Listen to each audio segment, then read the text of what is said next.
Today's boilers, as they have been since their origin, involve the complex production and manipulation of steam. The forced draft fan blows air into the system. A portion is routed to the pulverizers, which crush coal into a fine dust before pushing the mixture up through feeder tubes. The other portion passes through an air preheater, which transfers heat from the exhaust gases to the incoming air, raising the air temperature, reducing moisture, and producing a cleaner burn.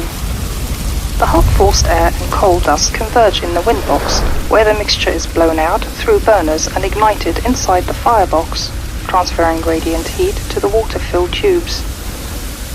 The hot gases flow upward, heating the rest of the system through convection, before passing through the air preheater and ultimately flow into the scrubber, where pollutants are removed.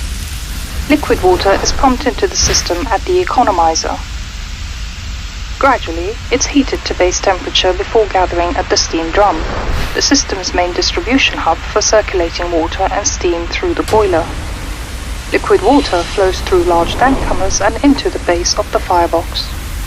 A network of 2-inch tubes line the firebox walls, and burners force-feed a continuous supply of combustible fuel into the ultra-hot firebox. Eventually, the insides of the firebox burn so hot that its surrounding steel walls would melt if not for the tube-lined walls of liquid water.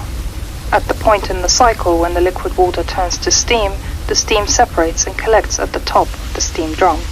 Because this saturated steam still contains small amounts of liquid water that would cause corrosive damage to the turbine, the saturated steam is routed back into the firebox and through superheats to burn off all but the smallest traces of liquid water.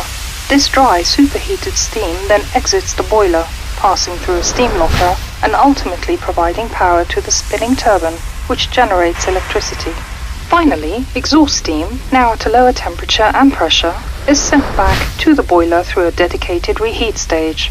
This reusable steam is brought back up to operating temperature before returning to the turbine, providing additional power through a secondary stage.